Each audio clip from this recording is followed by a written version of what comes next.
My name is Jessica Douglas, and this is a movie analysis for Morehead State University. The movie that I'm going to be talking about is the movie Coma. The one I'll be discussing is the one from 2012. It was actually a remake. The original was from 1978. The 2012 remake is starring Lauren Ambrose, Stephen Pascal, and Gina Davis. The movie starts out with what appears to be news clips, headlines about a facility called Jefferson Facility, and it's like a long-term care facility that houses coma patients. So then after that, the scene changes. It goes to an OR room where there's a fairly young patient, and you can tell from the doctors talking that the patient was, young, prior to surgery, didn't have any major risk. Well, anyway, the patient slips into a coma, and the doctor, who was Dr. Taylor, he was a surgeon on the case. He's like, why is this happening? What's going on? And then he rushes out of the room, and he just tackles this guy in the hallway. And you can tell, like, from the comments that he's making, he's suspicious of what the guy was up to. So Dr. Taylor leaves after the case. He goes home. You can tell he's just very distraught. The family's having some kind of a party, but he goes off into a back room and he hangs himself, and the family finds him. So then the scene goes to a group of medical residents. One resident in particular, Susan Wheeler, she's the main character. She's been introduced to some of the medical staff, and she kind of stands out among the residents because her grandfather was actually a physician at that facility, and he had made, quite an impact there, and he was a major contributor to the hospital before he passed away.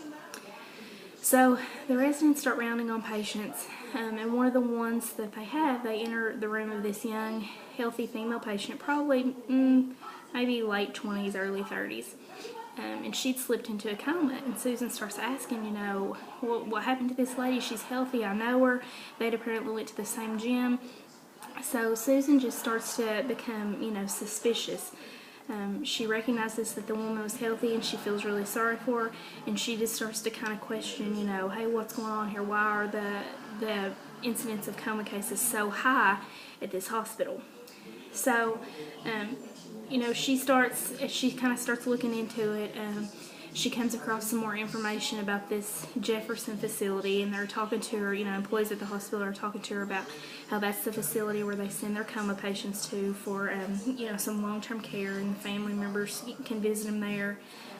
But that's where most of these cases from Memorial Hospital go. So she gets curious about what this facility is all about, and she actually tries to go and take a tour at Jefferson, and they won't let her. They won't even let her in the door. And you can tell they just are they have something to hide. So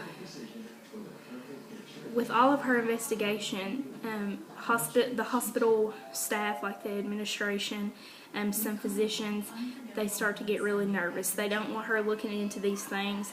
They don't want her finding out what's going on. Certain members of administration, certain physicians are in this conspiracy.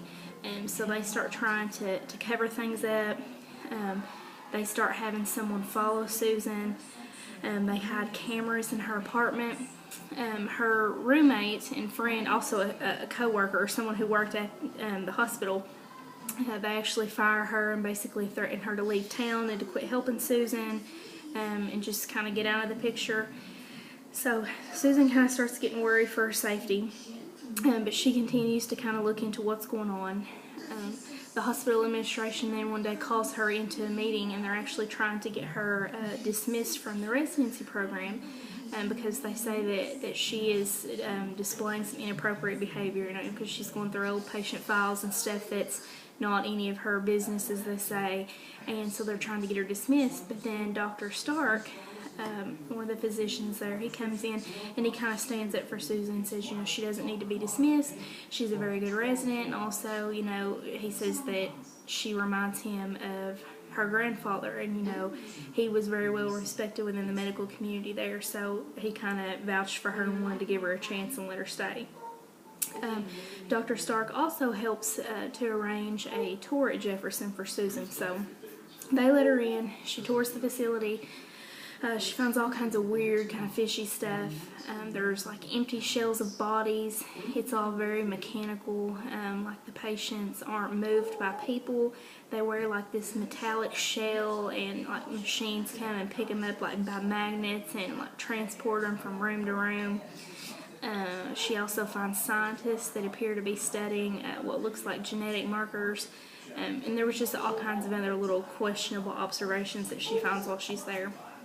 So then when she leaves Jefferson, Susan goes back to the hospital. She goes into an OR room and starts looking around, and she's wondering if maybe it's the anesthesia gas that's causing the patients to go into comas, like maybe they're getting too high of a dose or something like that.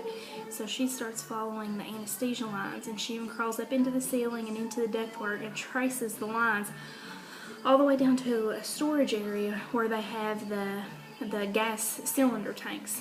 And what she actually finds is that one of the lines is split, and it could be connected to a second tank, which could be one that could house like a poisonous gas that could put a patient into a coma. So she kind of connects the dots and realizes that when the hospital has like a healthy patient who might be a candidate that would be good for maybe like genetic testing or something that they might benefit from at this Jefferson facility, they're actually putting a separate gas tank in there and hooking it up, and the anesthesiologist doesn't even know that they're pumping this poisonous gas in that's going to put this healthy patient into a coma.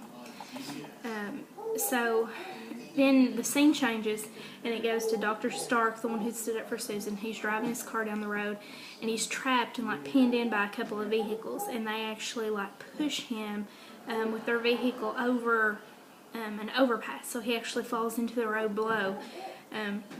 And then it shows later on in the movie that they actually, when they brought him into the hospital after the wreck, that he was actually one of the patients who they put into a coma, and he ended up at Jefferson. So then it goes back to Susan. She's continuing doing her research. She goes back to the medical lab to try to gather more data to support her suspicions about what was going on.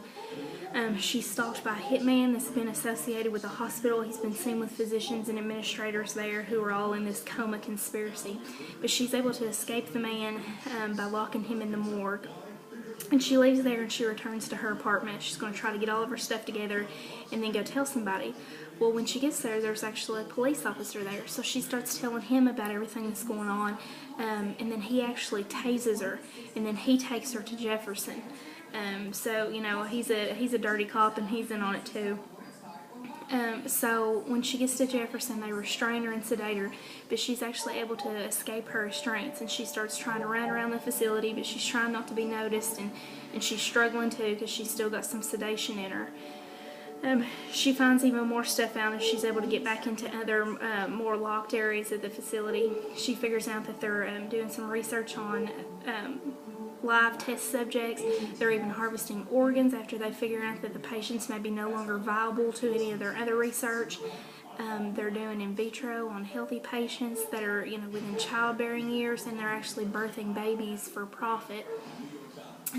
So she's running through, you know, trying to escape, and she actually runs into her medical school professor, and she finds out that he's actually involved in this whole plot. And then he starts explaining how it was him and Susan's grandfather's idea to initially start this.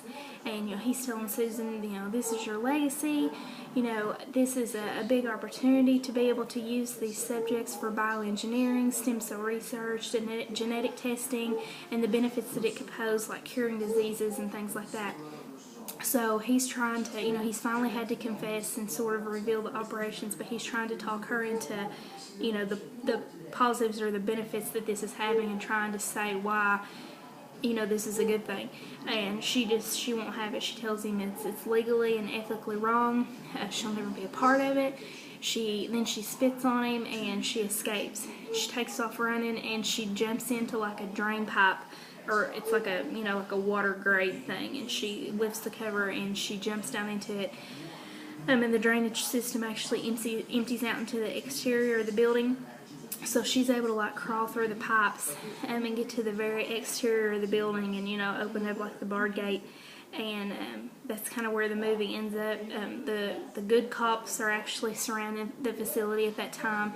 One of the doctors who was actually helping Susan, who was her instructor, during her residency program, he'd kind of been staying involved through this whole thing and knew what Susan was working on, the research, and she had actually kind of talked him into, being on her side, and he knew what was going on, so he had kind of got the cops involved, and they actually showed up at the facility and were able to kind of take over this facility and shut it down and arrest the employees at Jefferson.